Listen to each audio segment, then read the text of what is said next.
ओम नमो भगवते वासुदेवाय। 23वां अध्याय शिशुमार चक्र का वर्णन। श्री शुकदेव जी कहते हैं, राजन, सप्तऋषियों से 13 लाख योजन ऊपर ध्रुवलोक है। इसे भगवान विष्णु का परम पद कहते हैं।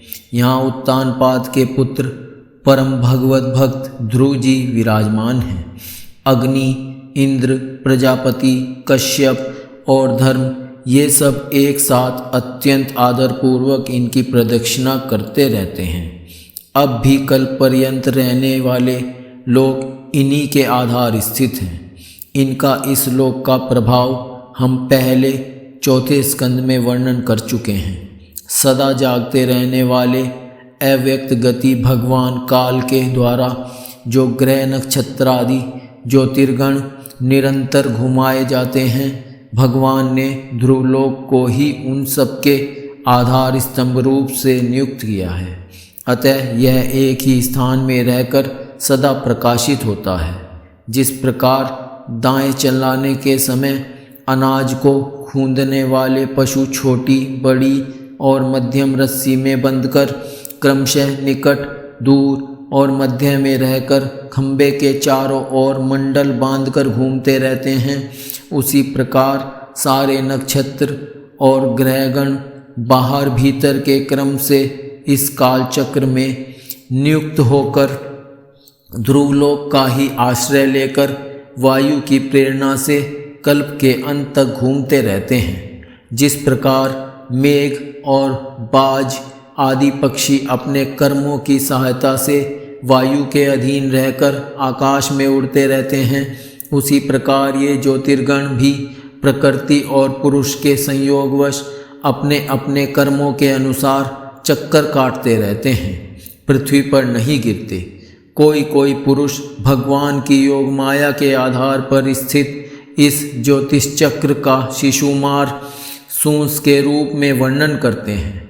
यह शिशुमार कुंडली मारे हुए है और इसका मुख नीचे की ओर है। इसकी पूंछ के सिरे पर ध्रुव स्थित है। पूंछ के मध्य भाग में प्रजापति, अग्नि, इंद्र और धर्म हैं। पूंछ की जड़ में धाता और विधाता हैं। इसके कटी प्रदेश में सप्तऋषि हैं। यह शिशुमार दाहिनी ओर को सिकुड़कर कुंडली मारे हुए है। ऐसी स्थिति में अभिजीत से लेकर पुनर्वसु पर्यंत जो उत्तरायण के 14 नक्षत्र हैं, वे इसके दाहिने भाग में हैं, और पुष्य से लेकर उत्तराषाढ़ पर्यंत जो दक्षिणायन के 14 नक्षत्र हैं, वे बाएं भाग में हैं। लोक में भी जब शिशुमार कुंडलाकार होता है, तब उसके दोनों ओर के अंगों की संख्या समान रहती है। उसी प्रकार यहाँ नक्षत्र संख्या में भी समानता है। इसकी पीठ में अजीव थी, मूल, पूर्वाषाढ़ा और उत्तराषाढ़ा नाम के 3 नक्षत्रों का समूह है, और उधर में आकाश गंगा है। राजन, इसके दाहिने और बाएं कटी तटों में पुनर्वसु और पुष्य नक्षत्र है। पीछे के दाहिने और बाएं चरणों में आद्रा और आश्लेषा नक्षत्र हैं, तथा दाहिने और बाएं नथुनों में क्रमशः अभिजीत और उत्तराषाढ़ा हैं। इसी प्रकार दाहिने और बाएं नेत्रों में श्रवण और पूर्वाषाढ़ा एवं दाहिने और बाएं कानों में धनिष्ठा और मूल नक्षत्र हैं। मघा आदि दक्षिणायन के 8 नक्षत्र बाईं पसलियों में और विपरीत क्रम से मृगशीरा आदि उत्तरायण के 8 नक्षत्र दाहिनी पसलियों में हैं। शतभिषा और ज्येष्ठा ये 2 नक्षत्र क्रमशः दाहिने और बाएं कंधों की जगह हैं। इसकी ऊपर की थूतनी में अगस्त्य, नीचे की ठोड़ी में नक्षत्र रूप यम, मुखों में मंगल, लिंग प्रदेश में शनि, कुकुद में बृहस्पति, छाती में सूर्य, हृदय में नारायण, मन में चंद्रमा, नाभि में शुक्र, स्तनों में अश्विनी कुमार, प्राण और अपान में बुध, गले में राहु, समस्त अंगों में केतु और रोमों में संपूर्ण तारागण स्थित हैं। राजन, यह भगवान विष्णु का सर्वदेवमय स्वरूप है।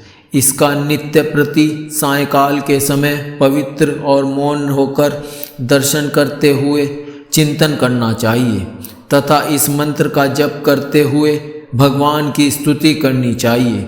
संपूर्ण ज्योतिर्गणों के आश्रय, काल चक्र स्वरूप, सर्वदेवाधिपति परम पुरुष परमात्मा का हम नमस्कार पूर्वक ध्यान करते हैं। ग्रह, नक्षत्र और ताराओं के रूप में भगवान का आदि दैविक रूप प्रकाशित हो रहा है। वह तीनों समय उपर्युक्त मंत्र का जप करने वाले पुरुषों के पाप नष्ट कर देता है। जो पुरुष प्रातः, मध्याह्न और सायं तीनों काल उनके इस आदि दैविक स्वरूप का नित्य प्रति चिंतन और वंदन करता है, उसके उस समय किए हुए पाप तुरंत नष्ट हो जाते हैं।